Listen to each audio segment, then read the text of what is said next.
कहता है, प्रस्तुत पाठ में लेखक ने हम सभी का ध्यान वर्तमान समाज में व्याप्त बुराइयों की ओर आकर्षित किया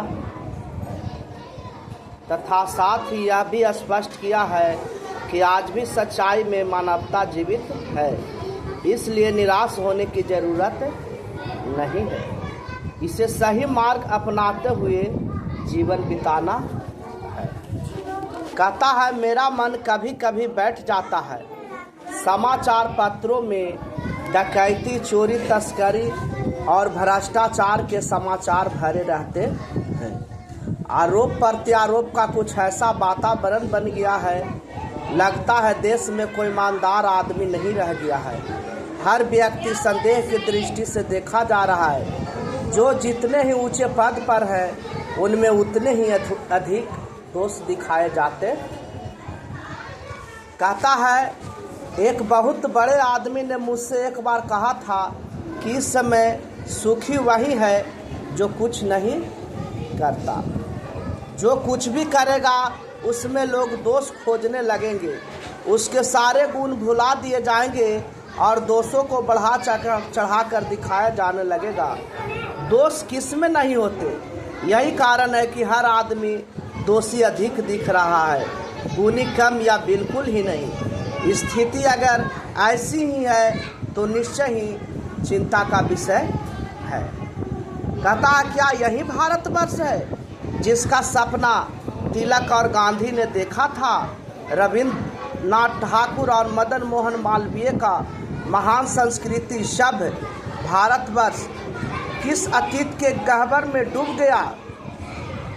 और द्रविड़, हिंदू और मुसलमान, यूरोपीय और भारतीय आदर्शों को मिलन भूमि मानव महासमुद्र क्या सूख ही गया? मेरा मन कहता है, ऐसा हो नहीं सकता। भारत हमारे महान मनुष्यों के सपनों का भारत है और रहेगा। यह सही है कि इन दिनों कुछ ऐसा माहौल बना है कि ईमानदारी से मेहनत करके जीविका चलाने वाले निरीह और भोले भाले श्रमजीवी पीस रहे हैं और झूठ तथा फरेब का रोजगार करने वाले फल फूल रहे हैं। ईमानदारी को मूर्खता का पर्याय समझा जाने लगा है। सच्चाई केवल भीरू और बेबस लोगों के हिस्से पड़ी है। ऐसी स्थिति में जीवन के मान मूल्यों के बारे में लोगों की आस्था ही हिलने लगी है। परंतु ऊपर ऊपर जो कुछ दिखाई दे रहा है वह हाल ही कि मनुष्य निर्मित नीतियों की त्रुटि की देन है। सदा मनुष्य बुद्धि नहीं, परिस्थितियों का सामना करने के लिए नए नए सामाजिक विधि निषेधों को बनाती है। उनके ठीक साबित न होने पर उन्हें बदलती है। नियम कानून सबके लिए बनाए जाते हैं, पर सबके लिए कभी कभी एक ही नियम सुख कर नहीं होते। सामाजिक कायदे कानून कभी युग युग से परिचित आदर्शों से टकराते हैं। इससे ऊपरी सतह आलोड़ित भी होती है। पहले भी हुआ है, आगे भी होगा। उससे देखकर हताश हो जाना ठीक नहीं है। भारतवर्ष ने कभी भी भौतिक वस्तुओं के संग्रह का अधिक महत्व नहीं दिया है। उसकी दृष्टि से मनुष्य के भीतर जो महान आंतरिक तत्व स्थित बैठा हुआ है वही चरम और परम है। लोभ, मोह, काम, क्रोध और आदि विकार मनुष्य में स्वाभाविक रूप से विद्यमान रहते हैं, पर उन्हें प्रधान शक्ति मान लेना, मन तथा वृद्धि को उन्हीं के इशारे पर छोड़ देना बहुत निकृष्ट आचरण है। भारतवर्ष ने कभी भी उन्हें उचित नहीं माना। उन्हें सदा संयम के बंधन से बांधकर रखने का प्रयत्न किया है, परंतु कहता है, भूख की उपेक्षा नहीं की जा सकती। गुमराह को ठीक रास्ते पर ले जाने के उपायों की उपेक्षा नहीं की जा सकती। हुआ यह है कि देश की कोटि कोटि दरिद्र जनों की हीन अवस्था को दूर करने के लिए ऐसे अनेक कायदे कानून बनाए गए हैं जो कृषि, उद्योग, वाणिज्य, शिक्षा और स्वास्थ्य की स्थिति को अधिक उन्नत और सुचारू बनाने के लक्ष्य से प्रेरित है। परंतु जिन लोगों को इन कार्यों में लगाना है उनका मन सब समय पवित्र नहीं होता। प्रायः वही लक्ष्य को भूल जाते हैं और अपनी सुख सुविधा को ओर ज़्यादा ध्यान देने लगते हैं। व्यक्ति चित्त सब समय आदर्शों द्वारा चालित नहीं होता। जितने बड़े पैमाने पर उन क्षेत्रों में मनुष्य की उन्नति के विधान बनाए गए, उतनी ही मात्रा में लोभ मोह जैसे विकार भी विस्तृत होते गए। लक्ष्य की बात भूल गए, आदर्शों का मजाक विषय बनाया गया और संयम को दकियानुसी मान लिया गया। परिणाम जो होना था वह हो रहा है। यह कुछ थोड़े से लोगों के बढ़ते हुए क्षोभ का नतीजा है, परंतु इससे भारतवर्ष के पुराने आदर्श और भी अधिक स्पष्ट रूप से महान उपयोगी दिखाई देने लगे हैं।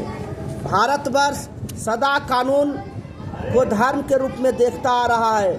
आज एकाएक कानून और धर्म के अंतर में कर दिया गया है। धर्म को धोखा नहीं दिया जा सकता, कानून को दिया जा सकता। यही कारण है कि जो लोग धर्म भीरू हैं वे कानून की त्रुटियों से लाभ उठाने में संकोच नहीं करते। इस बात के पर्याप्त प्रमाण खोजे जा सकते हैं। समाज के ऊपरी वर्ग में चाहे जो भी होता रहो, भीतर भीतर भारतवर्ष अभी अनुभव कर रहा है कि धर्म कानून से बड़ी चीज़ है। अभी सेवा, ईमानदारी, सच्चाई और आदमियता के मूल बने हुए हैं। वे दब अवश्य गए हैं लेकिन नष्ट नहीं हुए हैं। आज भी वह मनुष्य प्रेम करता है, महिलाओं को सम्मान करता है, झूठ और चोरी को गलत समझता है, दूसरे को पीड़ा पहुंचाने को पाप समझता है। हर आदमी अपने व्यक्तिगत जीवन में इस बात का अनुभव करता है कि हम ऐसी चीज़ों को गलत समझते हैं और समाज में उन तत्वों की प्रतिष्ठा कम करना चाहते हैं जो गलत तरीके से धन या मान संग्रह करते हैं। दोषी को पर्दाफाश करना बुरी बात नहीं है। बुराई यह मालूम होती है कि किसी के आचरण के गलत पक्ष को उद्घाटित करके उसमें रस लिया जाता है और दोषोद्घाटन को एकमात्र कर्तव्य मान लिया जाता है। बुराई में रस लेना बुरी बात है, अच्छाई में उतना ही रस लेकर उजागर न करना और भी बुरी बात। हम लोग बुराई में रस लेते हैं लेकिन कोई अच्छाई काम करता है उसको उजागर भी नहीं करते, ये खराब बात है। सैकड़ों घटनाएं ऐसी घटती हैं जिन्हें उजागर करने से लोक चित्त में अच्छाई के प्रति अच्छी भावना जगती है, लेकिन ऐसा होता। कहता एक बार रेलवे स्टेशन पर टिकट लेते हुए गलती से मैंने 10 के बजाय 100 रुपये का नोट, स्नेहा कुमारी, 10 के बजाय 100 रुपये का नोट दिया और मैं जल्दी जल्दी गाड़ी में आकर बैठ गया। थोड़ी देर में टिकट बाबू उन दिनों के सैकड़ों क्लास के डिब्बे में हर आदमी का चेहरा पहचानता हुआ उपस्थित हुआ। उसने मुझे पहचान लिया और बड़ी विनम्रता के साथ मेरे हाथ में 90 रुपये रख दिए और बोला, यह बहुत गलती हो गई थी, आपने भी नहीं देखा, मैंने भी नहीं देखा। उसके चेहरे पर विचित्र संतोष की गरिमा थी। मैं चकित रह गया। अभी भी ईमानदारी था ना जे, तू देता चंदन कुमार, लौटावे जाता 90 रुपया। चाउमीन के दुकान में बैठ के बस मंचूरियन अंडा जोरे भुंजवा कर बस। कैसे कहूँ कि दुनिया से सच्चाई लुप्त हो गई है। ऐसी अनेक अवांछित घटनाएं भी हुई हैं, परंतु यह घटना ठगी और वंचना की अनेक घटनाओं से अधिक शक्तिशाली। एक बार मैं बस में यात्रा कर रहा था। मेरे साथ मेरी पत्नी और 3 बच्चे भी थे। बस में कुछ खराबी थी, रुक रुक कर चलती थी। गंतव्य में कोई 8 किलोमीटर पहले ही एक निर्जन सुनसान स्थान पर बस ने जवाब दे दिया। रात के लगभग 10 बजे होंगे। बस में यात्री घबरा गए। कंडक्टर ऊपर गया और एक साइकिल लेकर चलता बना। लोगों को संदेह हो गया कि हमें धोखा दिया जा रहा। बस में बैठे लोगों ने तरह तरह की बातें शुरू कर दी। किसी ने कहा यहाँ डकैती होती है, 2 दिन पहले इसी तरह एक बस को लूटा गया, परिवार सहित अकेला मैं ही था। बच्चे पानी पानी चिल्ला रहे थे, पानी का कहीं ठिकाना न था। ऊपर से आदमियों का डर मन में समा गया था। कुछ नौजवानों ने ड्राइवर को पकड़कर मारने पीटने का हिसाब बनाया। ड्राइवर की चेहरे की हवाइयाँ उड़ने लगी। लोगों ने उसे पकड़ लिया। वह बड़े कातर ढंग से मेरी ओर देखने लगा और बोला, हम लोग बस का कोई उपाय कर रहे हैं, बचाइए, ये लोग मारेंगे। डर तो मेरे मन में भी था, पर उसकी कातर मुद्रा देखकर मैंने यात्रियों को समझाया कि मारना ठीक नहीं है। यात्री बोले, साहब इसने कंडक्टर को पहले ही डाकुओं के यहाँ भेज दिया। मैं भी बहुत भयभीत था, पर ड्राइवर को किसी तरह मारपीट से बचाया। 1.5-2 घंटे बीत गए। मेरे बच्चे भोजन और पानी के लिए व्याकुल थे। मेरी और पत्नी की हालत बुरी थी। लोगों ने ड्राइवर को मारा तो नहीं, पर उसे बस से उतारकर एक जगह घेर कर रखा। कोई भी दुर्घटना होती है तो पहले ड्राइवर को समाप्त कर देना। उन्हें उचित जान पड़ा। मेरे गिड़गिड़ाने का कोई विशेष असर नहीं पड़ा। इसी समय क्या देखता हूँ कि एक खाली बस चली आ रही और उसमें हमारा बस कंडक्टर भी बैठा हुआ है। उसने आते ही कहा, अड्डे से नई बस लाया हूँ, बस इसमें बैठिए। वह बस चलने लायक नहीं है। फिर भी मेरे पास एक लोटे में पानी और थोड़ा दूध लेकर आया और बोला, पंडित जी, बच्चों को रोना मुझसे देखा? वही दूध मिल गया, थोड़ा लेते आया। यात्रियों में फिर जान आई। सबने उसे धन्यवाद दिया, ड्राइवर से माफ़ी मांगी और 12 बजे से पहले ही सब लोग बस अड्डे पहुँचे। कैसे कहूँ कि मनुष्यता एकदम समाप्त हो गई है? कैसे कहूँ कि लोगों में दया माया रही नहीं गई है?